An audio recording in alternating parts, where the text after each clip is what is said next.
ni privilege ko abantu bakomeye nka mwebwe mwicara mukumviriza umuntu nka jewe. Haleluya.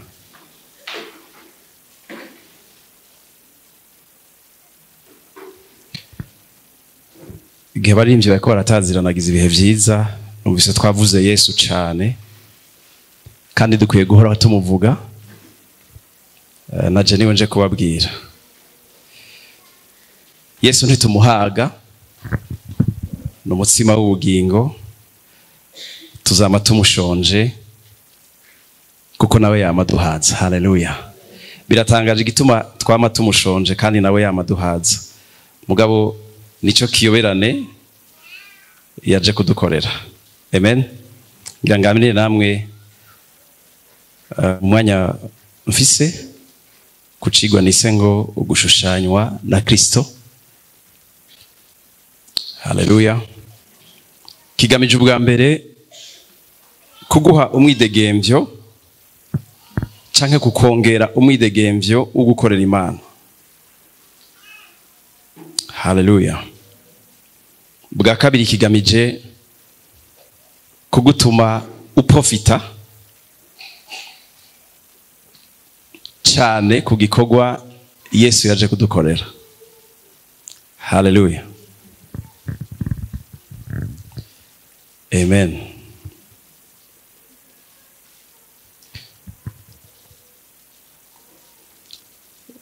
Yesu turamuvuga cyane, turamuvuga kenshi kandi ni byiza. Mugabo turafise igikorwa gikomeye cha buri munsi cyo gukomeza gukura mu kumumenya. Kuko nkuko tugira tubiganire gato muri uyu mwanya mfise, bigaragara ko Yesu ni kimwe mu biyoberane byigeze guca hano mu isi. Ni kimwe muri byo. Si we wenyene kuko biyoberane ni byinshi, mugabo bimwe mu buryo positif, ibindi mu buryo negatif. Mugabo Yesu numwe mu bantu yayobeye nuno munsi akiyobera ubwenge busanzwe bw'abantu. Ni naco gituma ntidusabwa ubwenge bwinshi kugira ngo tumumenye, dusabwa guhishurirwa kugira ngo tumumenye. Haleluya. Ntuja muri kaminuza ngo wige Yesu, ntuja aho sana kaminuza kugira ngo umumenye, aho uja ni mu ijambo ry'Imana cyane kumuhishurirwa. Kuko nubwo bomukubwira ati Yesu n'umugabo yigeze kuvukira mu gihugu ca Israeli, lokalite yitwa gutya, n'umuntu yigeze gupfa avuga ngo ariko acungura abantu, n'umuntu yakoze ibi, yazuye abapfuye n'ibindi. Ivyo vyose birashoboka ko bimenya nka information, mugabo ntugire ihishurirwa ry'uwo Yesu ari. Haleluya. Ni vyiza cyane rero ko dukura mu kumumenya. Nico Bibiliya iduhanura canke iduhimiriza. Amen. Yesu rero nako ndababwira ngo ntiyigeze ubundi amenyekana biciye mu masansi.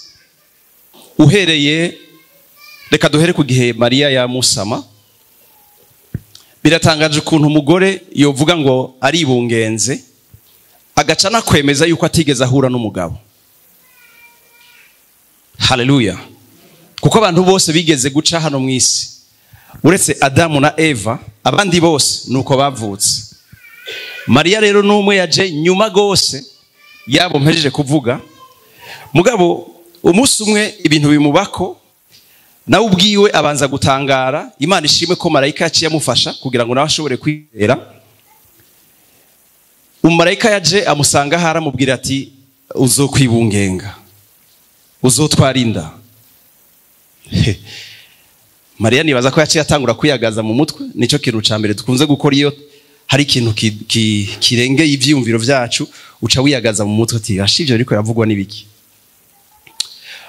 Marayika acamubwira ati uzovyara umwana kandi azoba ari umuhungu, ati uwo muhungu uzomwite gutya. Mariya n'ubundi agumana ico kibazo. Haleluya.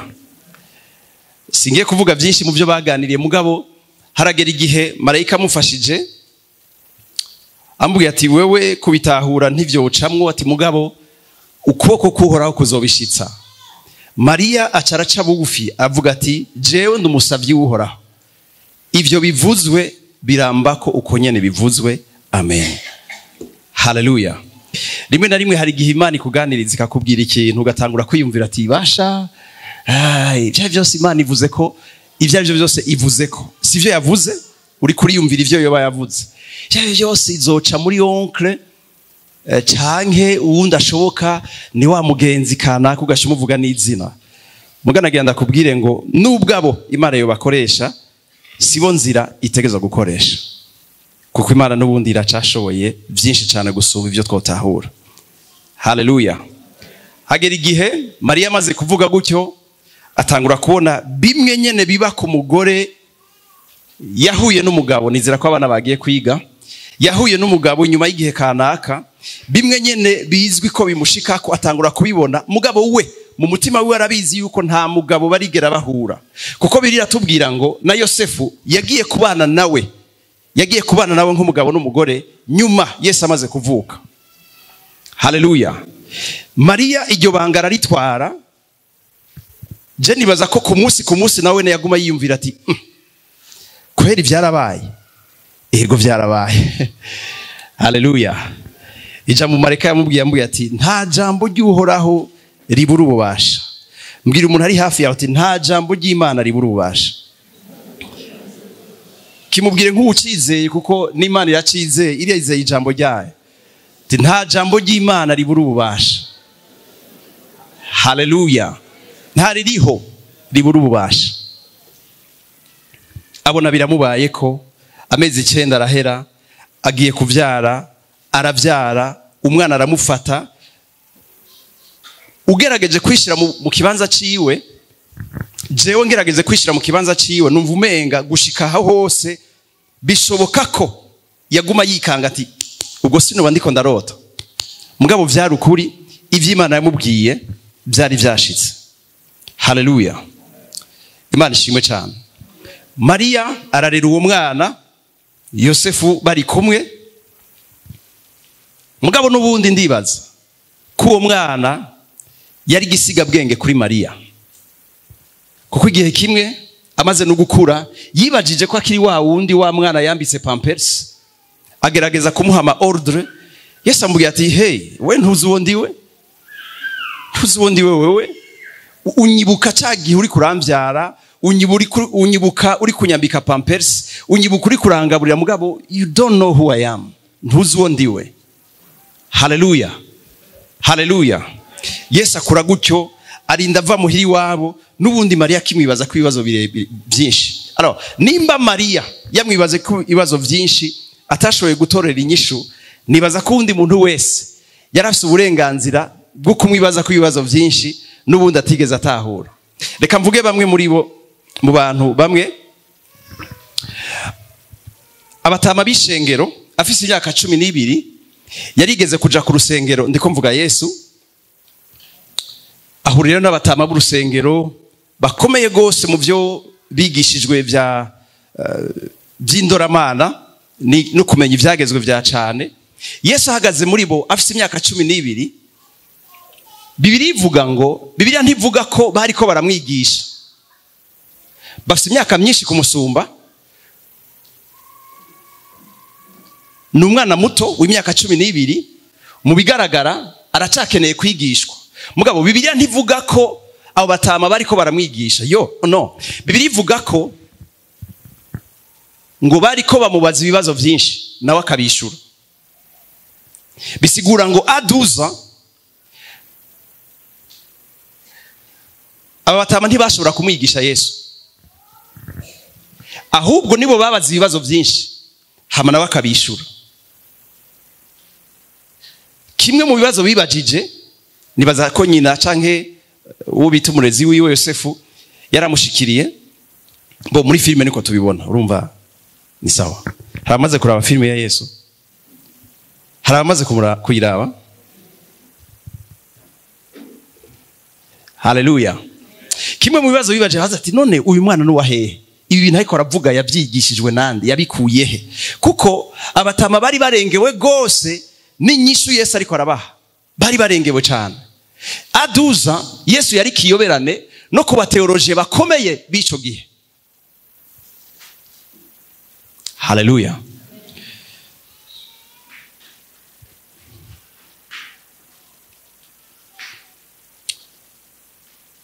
Okay, hagera igihe amaze gukura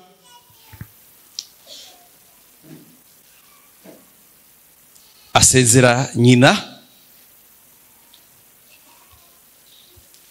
arimuka aja ahandi hantu, kuko afise imyaka 13 Abisirayeli bategekanya yuko uwo mwana adakwiye kuba mu nzu ya se na nyina.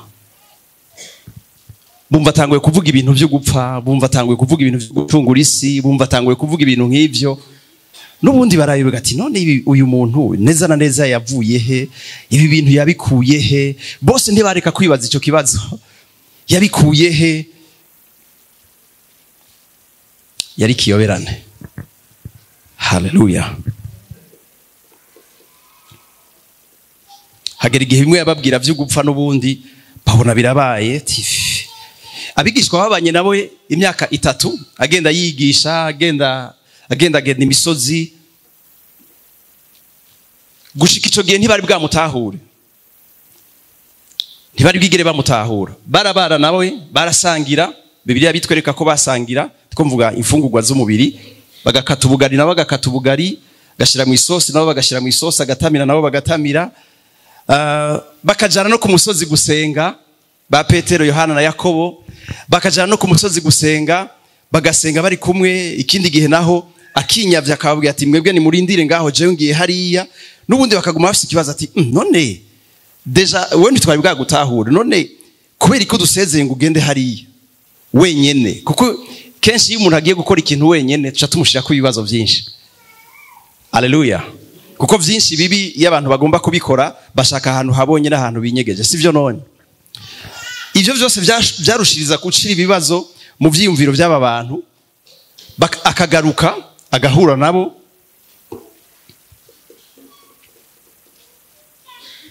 umunsi umwe Petero amubwira ati wewe nta kuntu twoshobora kukuvako, ntibikunda, wowe ni ufise amajambo y'ubugingo. Mugabo umunsi umwe hageze wa mu Petero yamubwira ya majambo, arahunga aramuta. Ndakubwira impamvu yahunze.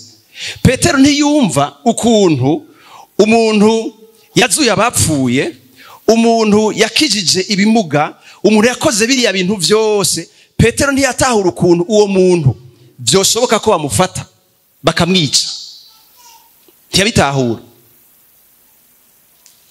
Hageragera avuga ati okay, uyu muntu n'ubundi ashobora kuba ari n'umuescro kugira babivuze abandi, reka nyaga amagara yanje. None bigenda gute ngo areke bamwice? Uwitwa Yuda, hari umuntu numvise ariko aravuga ngo Yuda burya yarakunda Yesu, ntiyamwanka gusa, hamwe no gukunda Yesu yarakunda n'ikashi. Ivyo bintu kenshi birasekana iyo bien sûr urukundo rwavyo rubaye urundi atari ubwo twemerewe ni vyanditswe. Haleluya. Ntiyamwanka mugabo aravuga ati okay, uyu harageze ko ndamujya kwidiri, reka ngende nakira amahera, hanyuma kubera ko nzi ko uyu muntu yakoze ibintu bikomeye cyane, ivyo byose ntazokwemera ko bamufata ngo bamukorere ivyo bavuga ko bashaka kumukorera. Nzoyajya hanyuma bamufate, hanyuma ntibishoboke ko babikora, hamurumva ubuzima bubandanye. Siziko mu bico kintu idiri bandanye kurumva ntacyo burya ntiyitega ko bazomufata ngo bamwice. Nico gituma amaze kubona ko Yesu yaretse, birivuga ngo nkuko intama ireka ngo bayigira gute, abayikemura ubwoya, ngo niko nawe yarende arareka. Hari ibintu yari gukora mugabo arareka. Bamwiteze yuko aca, sinzi namba bari bazi ko acagira makata kugira ngo abavemwo, mugabo babona araretse, baramutwaye baramukoreye bijya bintu. Yuda acavuga ati akanje karaheze, narinzi ko aza kubiyambura. Kuko inshuro nyinshi bagerageje kumwica arabiyambura. Bivuga ngo abaca mu myanya y'intoki. Rero Yuda yavuze ati nubundi idini ndaza kuyijya, inote ndazige, mugabo nubundi araza kubaca mu myanya y'intoki arengana. Haleluya. Mugabo Yuda ikintu kumure yarayobewe nuko imwe muri misyo zari zamuzanye zari kwemera nyene kugira ngo ivyo bavuze ko bashaka kumukorera bimubako. Ico yarakiyobewe. Babona araretse Yuda acavuga toke ibintu rero birakomeye. Acavuga ati finalement nakoze ibintu bidakogwa. Acaragenda ariyahura. Mugabo nkunze kuvuga nti yiyahuye kare yarindira gato, kuko mubo Yesu yaje gupfira na Yuda yarimwo. Haleluya. Hari gihe abantu twicira urubanza hakiri kare Imana itaruduciriye, si vyiza muravyumva. Mbira umuntu ari hafi yawe uti ntuzusubire kwicira urubanza. Uti nta utanga Imana kwihebura, niko abarundi bavutse. Mubwire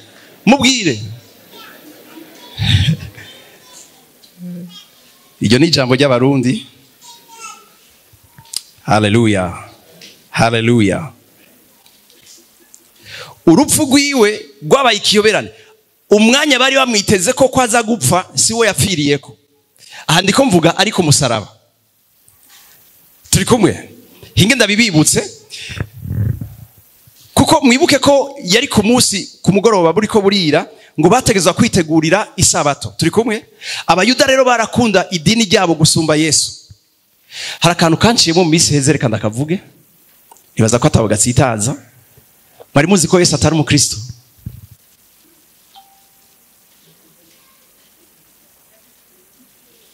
Yesu ntiyari umukristo. Sawa, ndatanze DAD. Genda muyikore.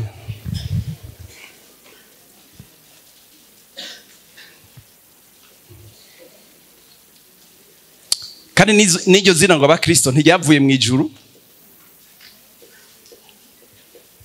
Sinzi ko mwari mubizi. Sinzi ko ndavuga ngo ureke kwitwa umukristo, ni vyiza mugabo hariho ibisumbirije kwitwa iryo zina. Hariho si titre.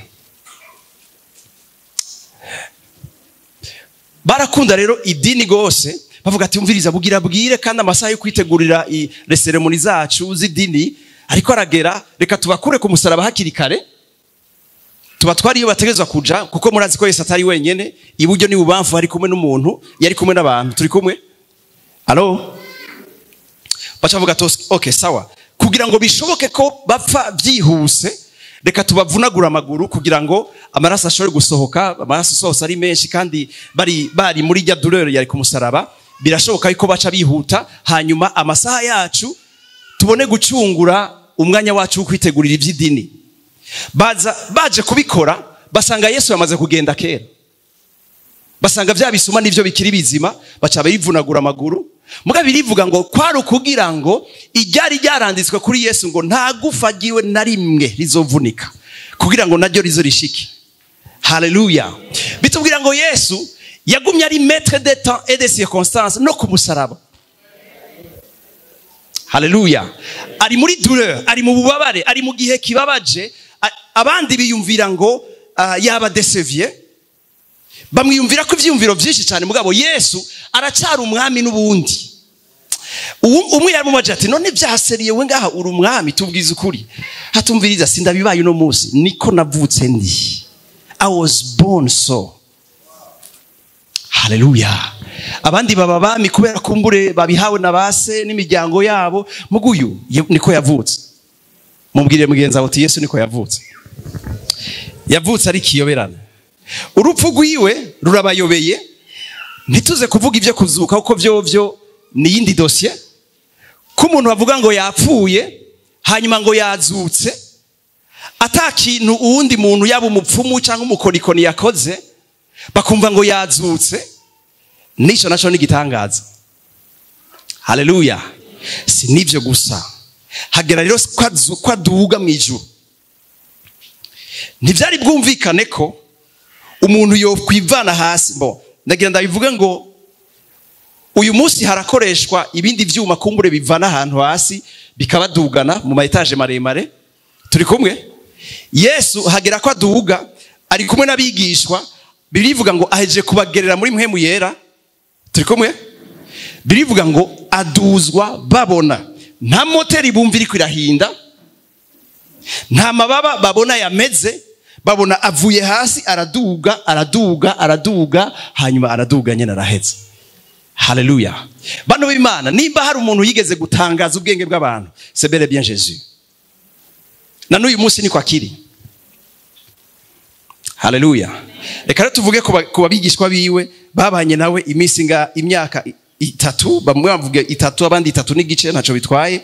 Mugabo nabone ntibaye bwamutahure. Dusome ivyanditswe. Navuze vyinshi, reka tudode ivyanditswe navyo, sivyo? Sivyo gayemu. Yohana 14.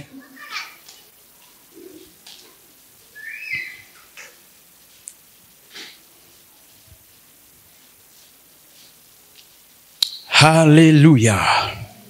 Vuga uti ndakunda Yesu. Aho bivuga duzi ku kiganza cy'iburyo uti Yesu ndagukunda. Yesu ndagukunze ko senda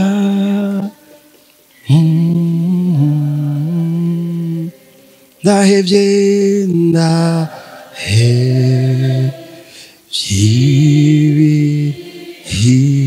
himbaro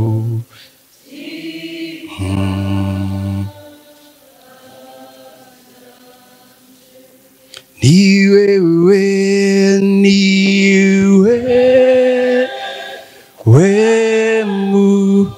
mukiza mwiza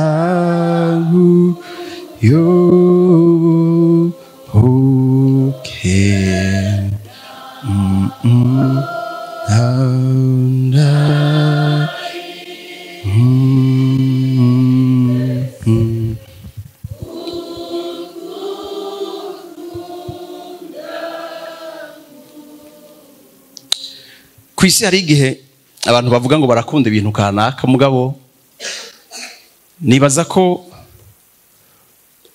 uwo twogwiga gukunda no guhenurira ko ubuzima bwacu bwose ni Yesu gusumba abandi bantu bose. Hari habo twashize ku ivyizigiro baraduhemukira, hari abo twashize ku mutima hageze batubwira ati ntibikunda. Mugabo uyu Yesu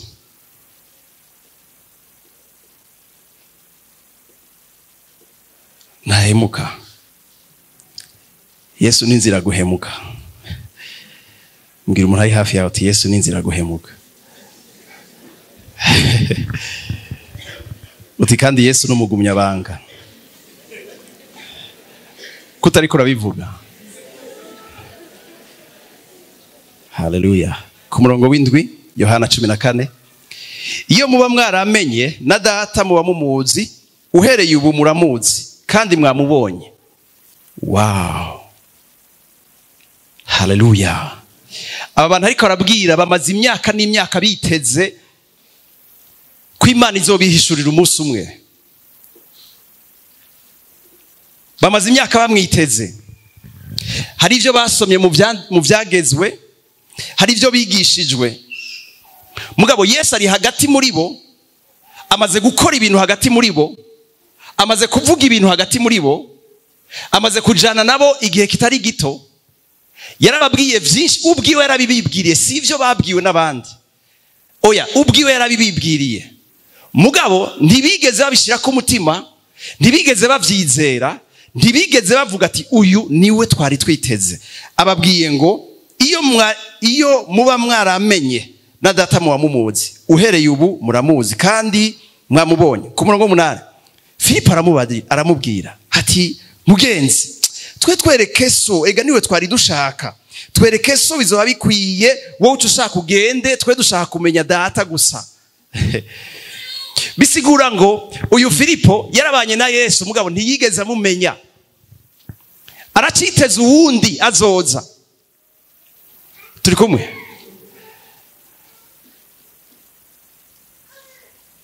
Okay. Yesu aramubwira ati mbega ko nabanye namwe igihe kingana gicyo nturakaruha umenyaga Filipo ubonye jewe ababonye data none uvuga ute ngo twereke so. Mugabo iyi nyishu Filipo yishuye itubwira tout simplement yuko hariho uwundi bari biteze, ntibari satisfait na Yesu, ntibari bahagijwe na Yesu. Abakristo hari igihe babaho badahagijwe na Yesu, bariteze ikindi kintu kanaka kizoza gukombla inyota bafise. Alo, tuzi ko ibigirwamana basenga abantu bafukamira ari bijya bigirwamana peut-être kibari image hagaze imbere n'ibindi, mugabo mu buryo butangaje burya dufukamira byinshi. Kuko hari igihe twitege ati yo aha ni nahashika inyota izobiheze. Oya, izobikiriho. Sois satisfait na Yesu, nuhazwe na Yesu. Shanu mega n'ibindi byose noshaka nkabireka. Hazwa na Yesu.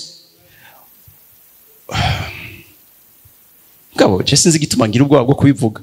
Pasteur deje yampaye microphone yo kubivuga. Kubera iki ngira ubwoba bwo kubivuga. Hazwa na Yesu umugabo ntibishoboka kwa guhaza. Hazwa na Yesu umugore ntiyoshobora gushikaho Yesu akene azogushikira. Hazwa na Yesu amahera ntazoshobora kugushikira aho Yesu ashika, ntibikunda. Hari abantu bigeze kugira ivyo vyose ndababwiye, mugabo bapfanye inyota. Filipo hazwa na Yesu nuyo nyene muhagacira afise. Reka kwitega uwundi azoza avuye muri Amerika, reka kwitega uwundi azoza avuye ahanaka. Uyo nyene uyo nyene wakuye kwa maso. Hallelujah.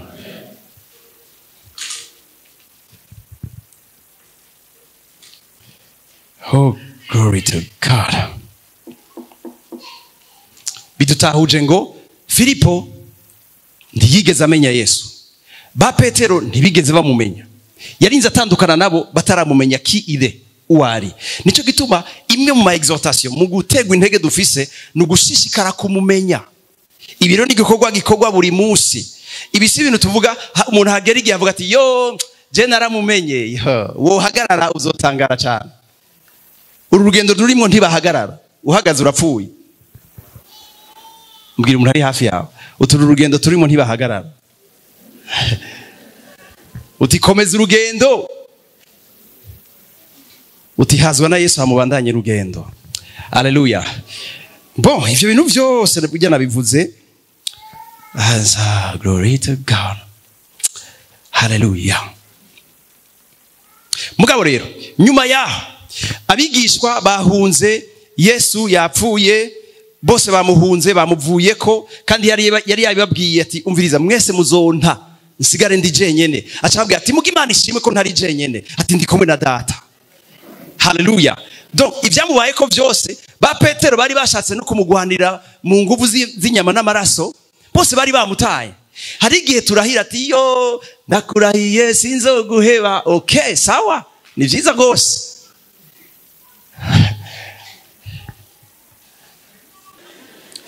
Mana ishimwe. Haleluya. Mugwe neza, murashagwe neza. Mana ishimwe cyane. Ba Petero bamutaye, mugabo hari amajambo yabwiye Petero atumviriza Petero, ndabizi ko hari ibintu bizokubako, ndabizi ko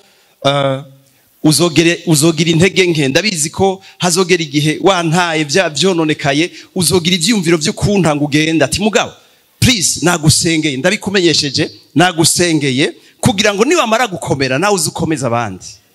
Haleluya. Imana ishimwe cyane.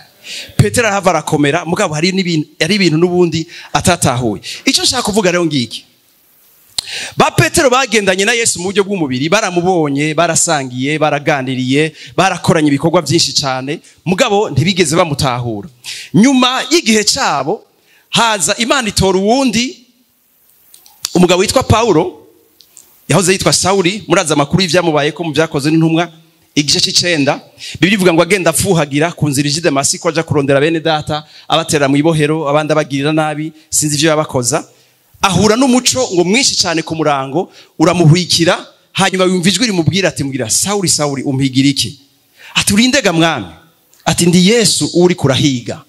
Uhereye ubwo nyene Paulo mission ibirahindutse, atangura kwemeza abantu yuko Yesu ari we Mesiya, yuko Yesu ari we mucunguzi, yuko Yesu ari we abantu bari biteze, kandi yaje, kandi ibyo yakoze yabikoze ku bwabo. Niko kanashaka kuvuga ko rero ba Petero bigaragara ko irihishurirwa ibi tugira tuganire ntavyo bari bafise muri iyo myaka 3 bajanye nawe, ntavyo bavuye baronka.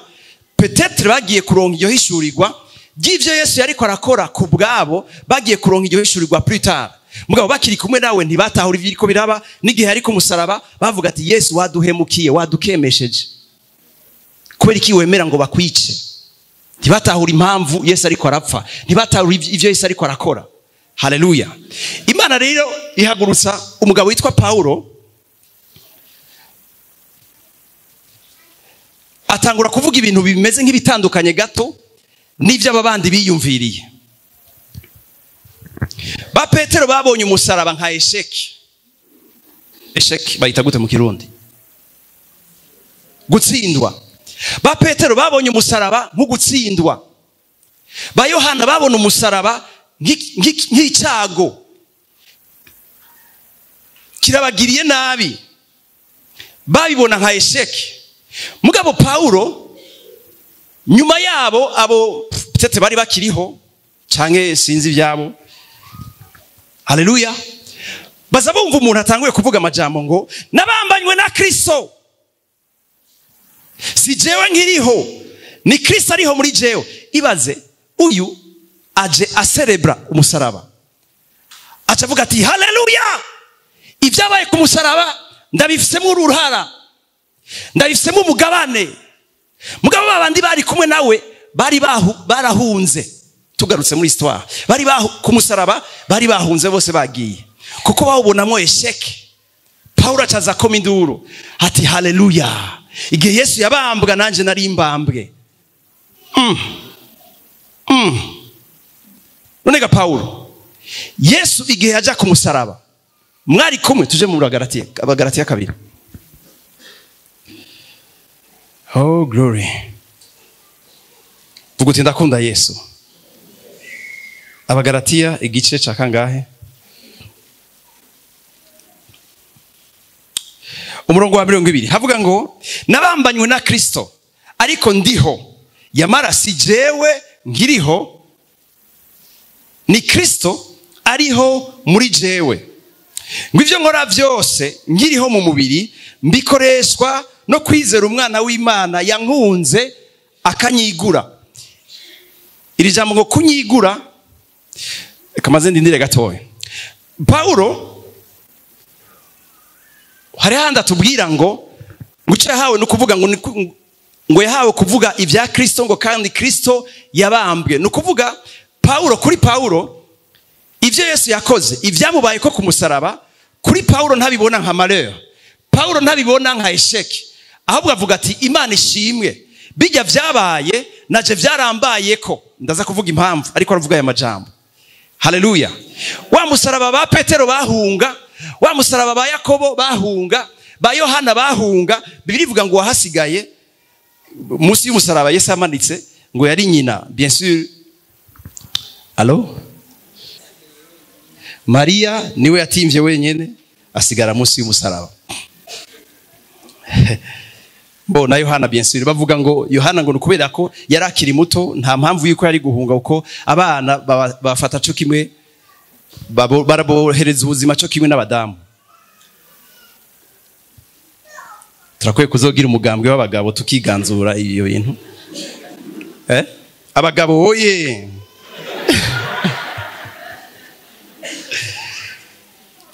Haleluya.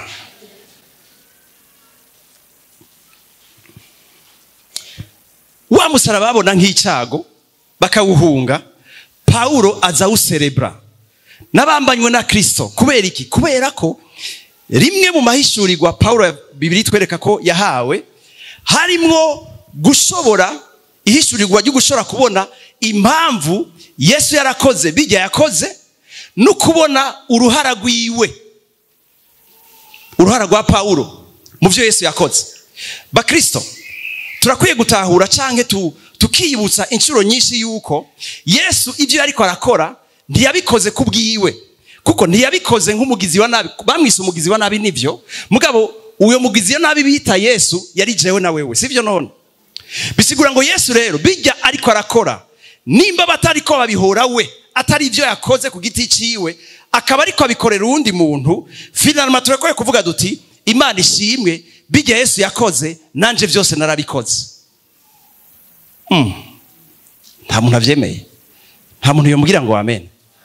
Reka ntanga akarorero gasanzwe. Hagira umuntu aza ngaha imbere, bantu babiri, reka nitiza abantu nibo bakerebutse, dufate duhagarare ngaha, muhagararaho, dufate uyu nizina ni Kenny, afite ideni Richard, umufite ideni ry'ibihumbi 5 nakarero tuko turatanga.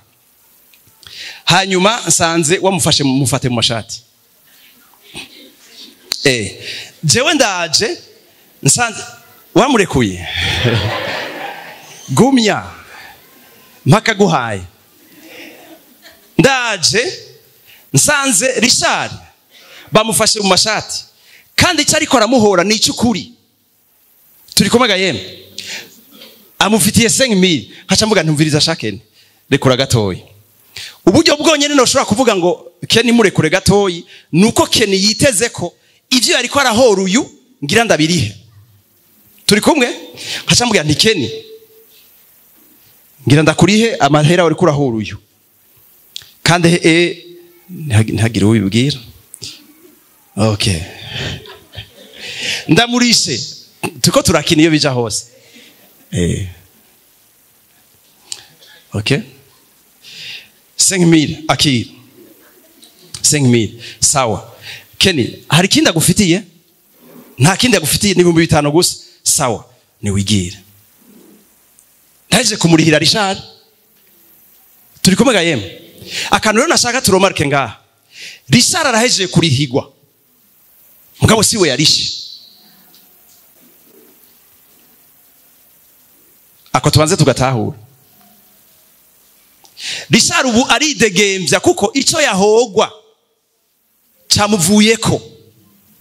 Yahogwa ibihumbi 5, hanyuma candaza ndabimurihira. Ikimenyamenya cuko yidegembya nuwaramufashe mu mashati yaciye agenda, kuko nico cyonyene yaramuronderako. Turi kumwe gushika ngaho. Richard yarishe, duzi ibiganzo uti haleluya, narishe.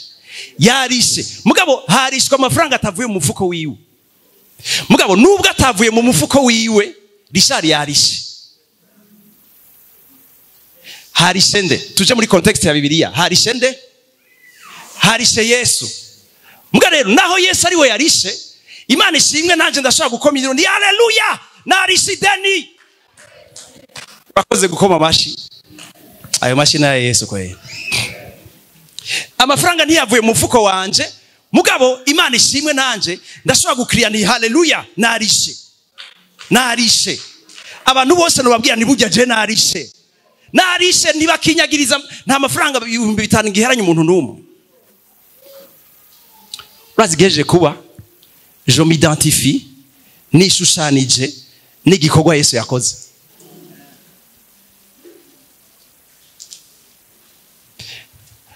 Aha musi umurongo tutasomye 21 avuga ngo ubuntu ngo ntabupfisha ubusa, ngo ubuntu bw'Imana, ibintu nk'ibyo.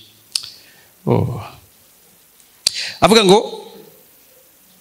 simpindura ubusa ubuntu bw'Imana, kuko asangwa kugororoka kuzanwa n'ibyagezwe, Kristo azoba yapfiriye ubusa. Reka mvuga kandi nubwo kandi ntagahejeje. Urazi umwanya ni defi. Haleluya. Umwanya ni defi. Igihe rero ngo hano, igihe uyu mugabo yogaruka, entreta mwabonye ko bya 5,000 akibifise? Mwabonye ko akibifise? Igihe yogaruka hasanga yasuye kumufata mu mashati. Urazi icyaha uwo kiriko muri kano kanya?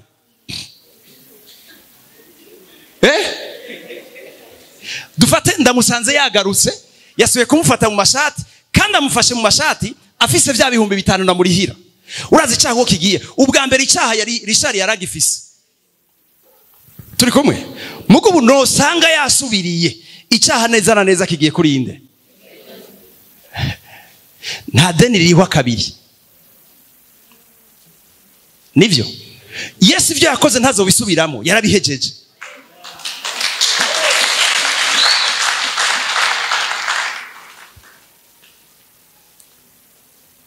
okay murakoze murashaka kwicara mweshe tubakomera amashi bene data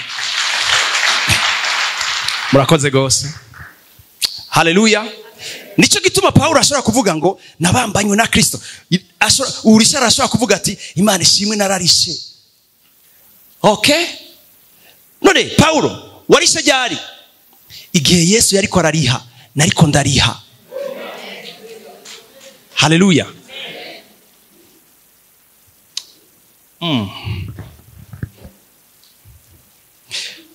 vuguti nararishe nabambanywe na Kristo si jewe nkiriho ni Kristo ariho muri jewe vuguti ivyo nkora vyose nkiriho mu mubiri mbikoreshwa no kwizera umwana w'Imana yankunze akanyigura Paulo yaje imyaka itari mike Yesu deje yaramaze no kuja mu ijuru no kuvuga umwumvise mu buryo bw'ubwenge wumvaza ati ndarega Paulo ushobora kuvuga gute ngo wabambanywe na Kristo deje igihe Yesu yabambwa siho wari uri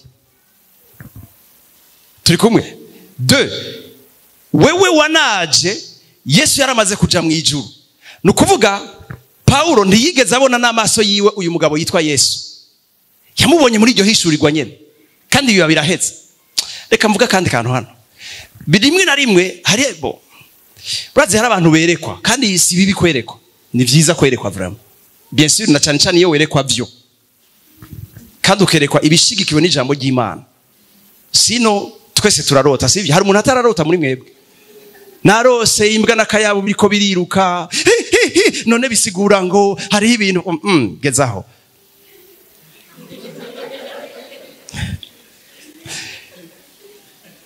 hari abandi acabanza muramaze kubona isaki yigira ibike kwa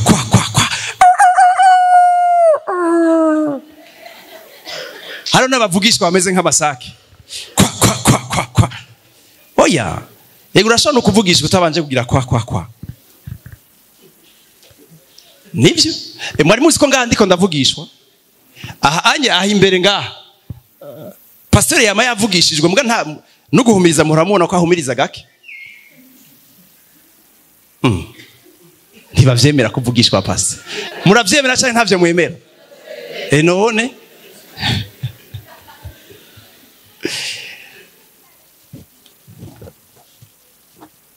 reka nibandaniza inkuru yanje imyaka myinshi Yesu yaragiye mugabo Paulo ajavuga ati burya twari kumwe uyu Paulo ivyo ariko aravuga ariko avuga nk'abajambo rishari yovuga ati Imana ishimwe nararishe Herve yarandihiye ko yandihiye idenjane ryararishwe burya nije narishe haleluya nico gituma rero Paulo ashobora guserebra ati budi byabaye ku musaraba kuri jewe si esheke ivyabaye ku musaraba kuri jewe si malheur ivyabaye ku musaraba ndabifisemwe inyungu Imana ishimwe abandi bahunze umusaraba bavuga ati yo niho narindi bijya narabihejeje mugabo se nivyo gusa Paulo avuze ngo nabambanywe na Kristo sivyo mugabo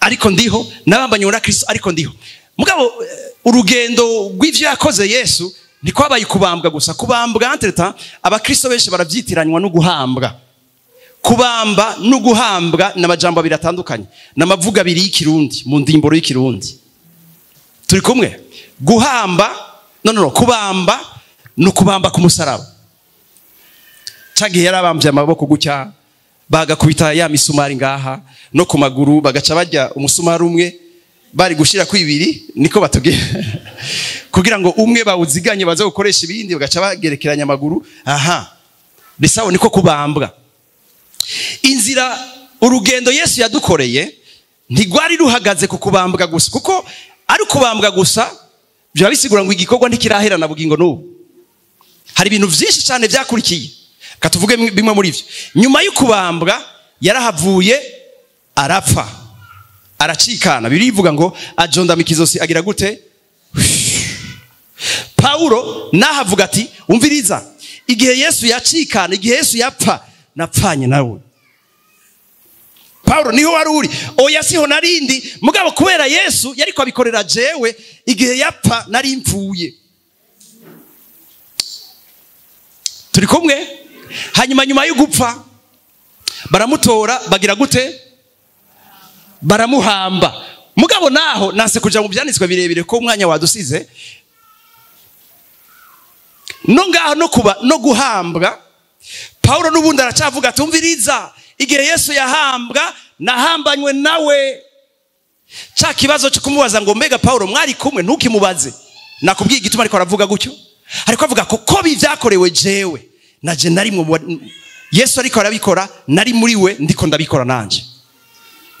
Il s'identifie, yishushanije n'igikorwa Yesu yamukoreye. Ndakubaze, uyu Paulo nimba abifata gutyo, wo musanga ahantu yicurikiriye ngo je hari abantu batankunda, ngo kandi none ngo hakwisi ibintu bimeze ukuntu, ngo kumugororotsi ni wamererwa nabi, hari abakisi bamwe bidodomba gutyo, ngo abanyabyaha bobosha, ariko abagororotsi ngo twama tumerewe nabi, ngo twama tunangiriye. Igihe wonangira nukubera kutazi cyangwa udafise mu vyiyumviro ibintu tuko turavuga, kuko wowe ufise ivyiyumviro yuko Yesu kunangira kwiwe kwari kuruhuka kwawe, na wowe uruhuka. Nari kumva amen nyinshi. Haleluya. Imana ishimwe cyane.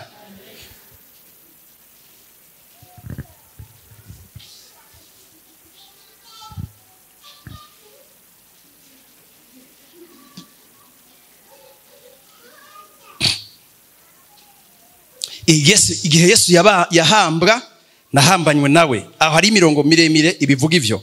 Okay. Paulo ntagarukirizaho, aranaja kure akavuga tumviriza, kuko igikurikira guhambwa kwa Yesu hakurikiye iki? Hakuriye kuzuka. Paulo nubundi aracasemerera abwira isi yose ngo igihe Yesu yazuka nazuranywe nawe. Haleluya. Siho yarari mugi kintu ajyamye ko avuga ati yo yabikoreye jewe. Yesu nta kintu na kimwe yahowe. Barabirondeye inshuro nyinshi, Pilato aragaragura arasubira, ararondera ico yo muhora arakibura. Bibiri ivuga ngo byashobotse ko bamwica, barondeye abagabo babiri babesha, barondeye abantu bafise PhD muri besiology. PhD, kaminuza zikomeye cyane mu kubesha. Baca barazi ati ico tumuhora nta nikindi. Uyu mugabo number 1 yigira Imana, kandi ari umuntu afite amaso abiri, amaboko abiri, amaguru abiri, arafungura ubugari, aranaruha. Turi kumwe? Kuko Bibiliya avuga ko ari igihe Yesu yaruha ngo bakamusanga ahantu yarushe yicaye. Ati uyu mugabo araruha, turabizi. Aranasinzira. Bibiliya ivuga ngo Imana ngo ntiyigera isinzira. Yabwiye Abisirayeli ngo ntihunyiza, sivyo? Ati uyu mugabo arasinzira, mugabo yigira Imana. Bati nivyo? Ati yo uyu yigira Imana. Number 2, havuga ati uyu yavuze ngo uru rusengero twagubatse imyaka 40 na. Yavuze ngo icamuzanye ngo nukurusambura. Ati none umva atari contre iterambere ry'idini yacu. Baregeranya okay, tumufate rero tumwica, caramutora baramwica. Mugabo ndababaza, bavuze ngo Yesu yigize Imana, tuganire gato mu ndabe, abantu bariko barigisha, nije ndiko ndigisha. Mu ndabe kugira sinda bakura amanota yo mu muhemu. Haleluya. Haleluya. Nimba ufashe Yesu ukamwica, motif niyihe? Ngo wigize Imana. Sawa, wowe umwitande. Umwita umuntu, okay? Naje maze gusoma ibi bintu tumaze gusoma, no canza nkubwira ntariko rero ukaba umwisa umuntu akaba yavutse kujya kuntu yavutse, urashobora kuba wihenze uraraba neza. Umwisa umuntu akaba yavuze ajya amajambo. Yarigeze kuvuga ari mu majambo atangaje ngo banyitangiye imbere bose nibisuma nabambuzi. My goodness. Rimwe uribaza ati norega Yesu ubwo bushizi bw'amango bukura he? Mugabo ivyo ariko aravuga nukuri. Turi kumwe? Haleluya. Ivyo avuze nivyo. Umuvuze ngo yiyise Imana sinzi ikindi wo mwita. Uvuze ngo umuhoye ngo yashatse gusambura urusengero rw'i Yerusalemu, ngo we yavuze ko ashobora kugubaka mu minsi 3. Bibiliya igashitubwira ngo nuko batataho icyo ariko aravuga. Urusengero ariko aravuga ntiyari building, ntiyari inzu, ahubwo ariko aravuga urusengero rw'umubiri wiwe. Nubundi urihenze kuko yavuze imvugo utagerageje gutahura. Turi kumwe? Ikindi naco nyuma y'iminsi 3 rwa rusengero yavuga ati ni mu rusambure nyuma y'iminsi 3 ndagubaka. Niko byagenze. Ntiyagubatse. Yesu ni muzima. Duzi ibiganza tumuhe icyubahiro. Vuga uti haleluya. Haleluya. Urusengero yavuge bararusambuye muga yaragubatse. Yesu ni muzima. Boshobora kukwereka imva ya Muhammad bakakwereka n'amagufa yiwe. Abandi bose baje biyita ibintu bikomeye bokwereka imva yabo n'amagufa yabo. Mugabo Yesu barinjiye basanga hazingiye ibitambara vyonyene. Yesu vuga uti ndakunda Yesu. Yesu nukozuka kuyo ntiyihuse. Ati yo napone y'abahati reka nge oya. Birivuga ngo Yesu abagiye ubwa mbere abashitseho kuraba mumva yiwe ngo basanze ngo n'igitambara bari bamufutse bari bamuzingiye ko yaravyutse aricara arakizinga neza ahejeje ashira ngaho hama acarasohoka arigira. Nta bintu vyo kwihuta. Haleluya. Hari abantu nigeze kumva bavuga ngo umwami ntiyiruka, kandi nivyo umwami yirutse none umunyagihugu nawe byo cabagenda gute? Oya, umwami nyene yo kwiruka yirutse umwene gihugu byo cabigenda gute? Oya ucapfa bataranamurasa. Haleluya. Yo vuga uti ndakunda Yesu. Mbwira uri hafi yawe ati nawe uramukunda. Cyo mbwira ingena kwishuye.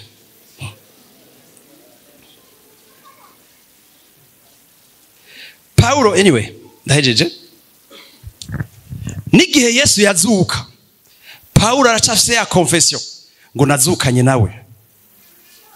Uru rugendo rwose Paulo avuga ati hajya twari kumwe, ariko arabikora yariko abikora afise mu vyiyumviro jewe Imana ishimwe naje naravyizeye ndabifise mu ruhara. Haleluya.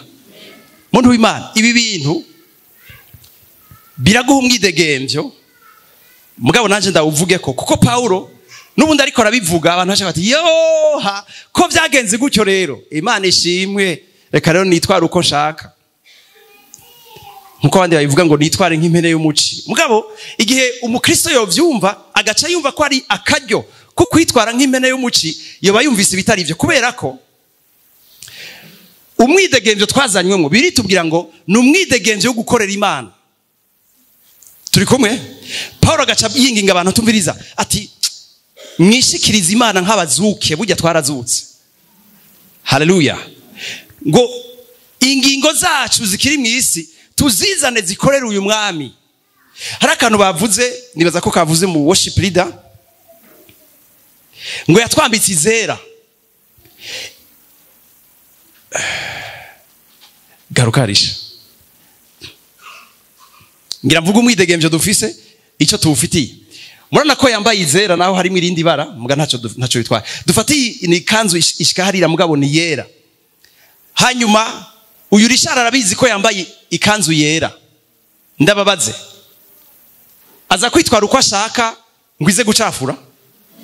Ahubwo amenyeshejwe n'igihe yo batabizi bakamubwira ko yambaye ikanzu yera.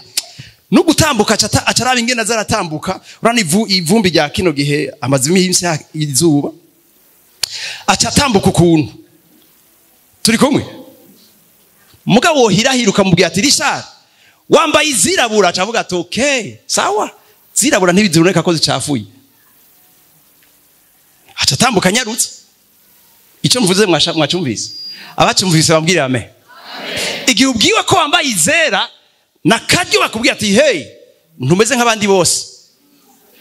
Haleluya. Bakubwira ati ntumeze nk'abandi bose, bisigura ngo uraza intambuko zawe uraza kuzitambuka kugira ngo ntuze kwicafuza.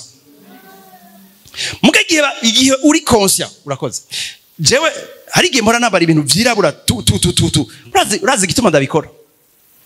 Zicafuye ntugire ngo muzobibona vuba ko zicafuye. Eka bizoza kumenya uri ko arazimesa. Ashesha amazi rya mbere agasesa n'irya kabiri agasesa n'irya gatatu. Muga wambaye izera yo uya uri careful gose. Paulo yacaga tubwira tumviriza umwidegenje wanyu si umwidegenje wo gukora ivyo mushaka, no ni umwidegenje wo gukorera Imana. Ndakubwira icyo ariko aravuga. Ariko atubwira ngo nk'ubu Richard dufate amafaranga yari kuriha ntiyari 5,000 gusa, yari miliyari nka 5. Turi kumwe? Hanyuma gacaronka akazi nihe bahemba cyane muhambwira aho bahembwa gose Nations Unies sawa. Afise ideni ry'imiliyoni imiliyari 5 aciye aronka akazi muri Nations Unies kamuhemba imiliyoni 10 sawa. Umva umushahara si muto, imiliyoni 10. Azokora imyaka ingahe kugira ngo azorihe rya deni?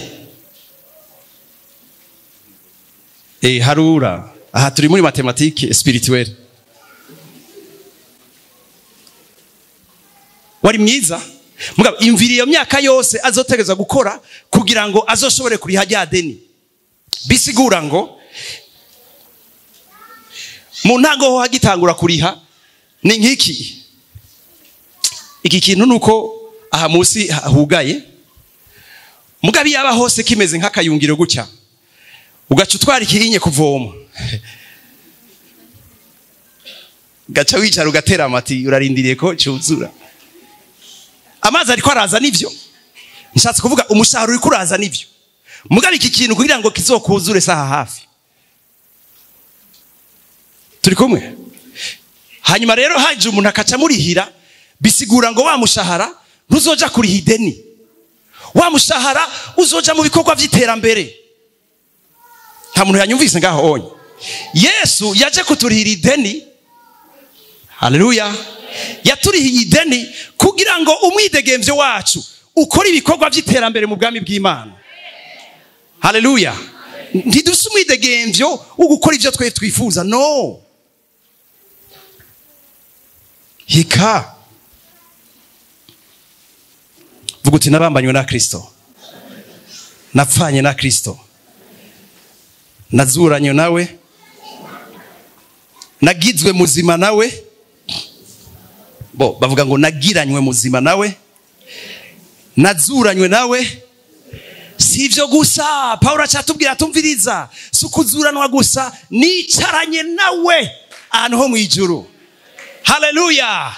Paulo atubwiye ngo nigihe yaduga rero burya naduganye nawe. Reka petete kugira ngo tuvyumve mu byo bworoshe. Pastor yarigeze kubikora ko ari ikigwa yigeze kubikora ko hano muri vyigwa bya vendredi.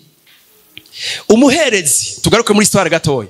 Umuherezi, Imana ntiyari ifise ijisho ku muherezi no ku bantu aserukiye. Oya, Imana mu buryo yabihisemwo yavuze ati abantu nzobabonera mu muherezi. Mbonye umuherezi nzoba mbonye abantu. Uko mbonye umuherezi niko nzoba mbonye n'abantu.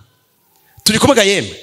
Yesu rero Yohana 17 rijya sengesho yasenze, nibaza ko na Bibiliya z'ikirundi siyo titre ngo isengesho ryande ngo ry'umuherezi mukuru. Yesu ivyo yakoze, Imana ntifise ijisho kuri jewe, ifise ijisho ku byo Yesu yakoze. Hari abantu turi kumwe ngaha mbariza uwo muri ku mutima uwo mukira amen pastor. Haleluya. Nimba Imana yahisemo kuraba umuherezi ikabibonye Abisirayeli, igihe ibonye Yesu irabonye wewe. Amen ziko ziragwira.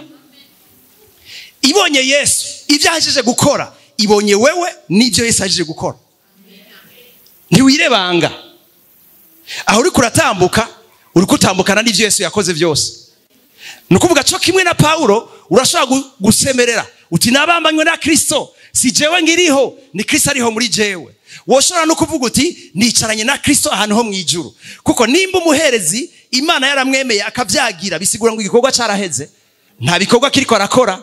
Ibikorwa nimba yarabirangije, umuherezi Imana ikamibona avyagiye, igikorwa fini, nta muruho nta vyakirimo, bisigura ngo Imana ishimwe. Ndashobora no gutora agasego ngasinzira nti haleluya, haleluya. Numwidegemvye wiki ugukorera Imana. Haleluya.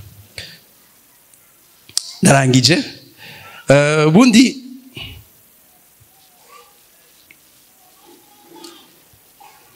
anyway,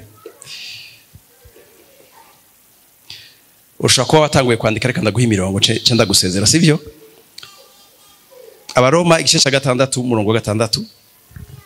Tutahane deade, mwigisha mwiza tanga deade, sivyo none? Abaroma 6 umurongo wa 6.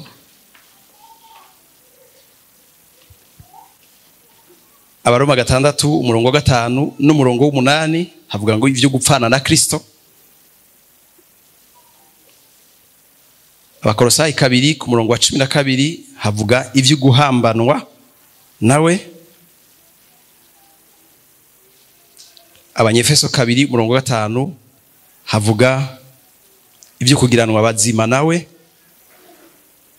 Abanyefeso 2 ku murongo wa 6 havuga ivyo kuzukana nawe. Hanyuma Abanyefeso 2:6 nyene haravuga ivyo kwicarana nawe ahantu ho mwijuru. Haleluya. Bantu b'Imana, umusaraba hari abantu nuno munsi umusaraba Yesu akiriko. Sawa, birumvikana yuko abo bategezwa kwama mu kigandaro ko Yesu aracariko. Mugabo abo Yesu yavuyeko nari ntumbereyeko. Okay.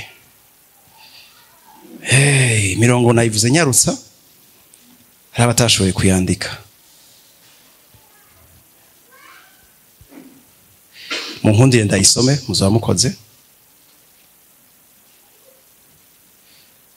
Abaroma 6 umurongo wa 6 havuga ngo kandi tumenye iki, yuko umuntu wacu wa kera yabambanywe nawe. Wow.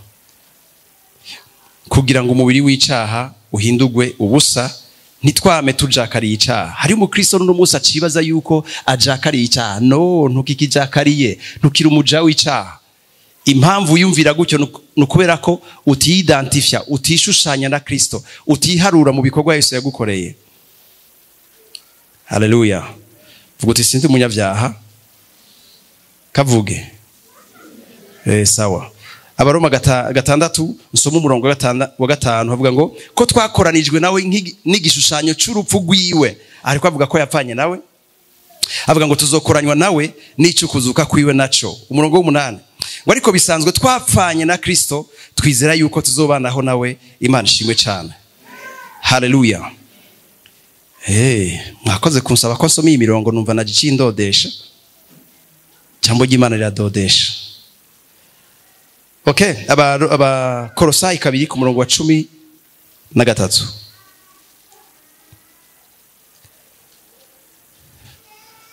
Hari umuntu yigeze kuvuga ngo basoma Bakolosi mu Bakolosi. Uri nabacha tubwira ngo dusome mu Bakosolonike. Ndaraba muri Bibiliya nsanga nta Bakosolonike barimwo. Uri nawe yigeze kutubwira ngo dusome ubutumwa bwiza nkuko bwanditswe na Daniel. Chanja mu butumwa bwiza ndabura Daniel. Abakolosayi 2 ku murongo wa 13 kandi hamwe mwari mugipfuye mwishwe n'ibicumuro byanyu no kudakebwa kw'imibiri yanyu, yabagiranye bazima. Vuga uti yangize muzima, yangiranye muzima na Kristo, ngo imaze kuduharira ibicumuro byacu byose. Imana ishimwe cyane. Ni sawa? Ibyo kuzukarana kwicarana nawe. Abanyefeso igice cya 2 umurongo wa 6 sinzi ko n'ubundi ko nanyarutsa. Wa Efeso igice cya 2 murongo wa kangahe? Wa 6 havuga ngo yatuzuranye nawe itwicarikana nawe. Wow, itwicarikana nawe ahantu ho mwijuru turi muri Kristo Yesu. Uyu munsi wicaranye na Kristo. Ibi bigutahuza ikintu kimwe, nturi uwo Satani akubwira ko uri, kuko Satani yashaka kugukwegera mu bintu akwemeza kuri wewe, kandi wowe rero mu nkomezi zawe urazi ntiwohangara Satani, sivyo? Dushobozwa vyose nugira gute? Donc si inkomezi zacu zibikora, niwe abikora muri twebwe. Alors muga Satani yashaka kukwemeza ikintu kitari cyo, bien sûr akwereka wewe, akakwereka ububi bwawe, akakwereka intege nke zawe. Iyo Satana nyeretse ibyaha byanje byinshi, agomba koni abakazi twaririmwe ndangamiza mwijuru ndabaye umuki.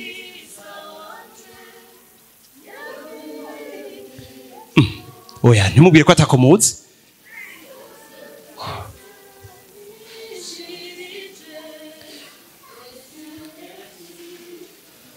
Rubi iyo Satana nyeretse ibyaha byanje byinshi, agomba ko twihebu turangamiza ndangamizami y'umuherezi wanje ari. Haleluya. Abaye umukiza wanje ya byo byaha yagize gute? Yaransinda nishirije ngo simbe ngo simbe ngipfa uhoraho umucamanza ambonye kwamba raso nzaru no anyitugororotse guze nduiwe niwe bugi. Nta kantike iri hafi? Kari muri kantike? Sa? Ni mukantize none. Uba tutakaririmbye twoba dutashe nabi. Muhaguruke dushimira Imana. Muri kantike si yo melody tujana. Reka tukihoze rero. Abakaza ariko bakadufasha. Mwijuri imbere Imana fisumuntamvu gira numuherezi mukuru yitwa numutima handitswe izina ryanje yanje gira nta mwansi yobasha yoba. Iyo Satana yeretse ibyaha byanje nisi agomba koni. Haguruke ndabasabye, haguruke. Ndangabiza mwijuru ndabaye umukiza wanje yanguyeko.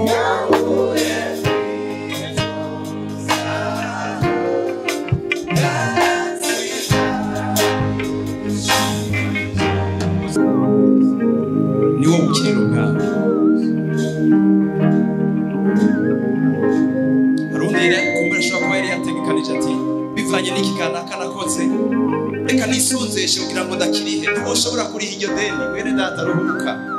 Nakuzaniye inkuru nziza ngo Yesu niwe karuhuko kawe, kuko niwe muherezi wawe.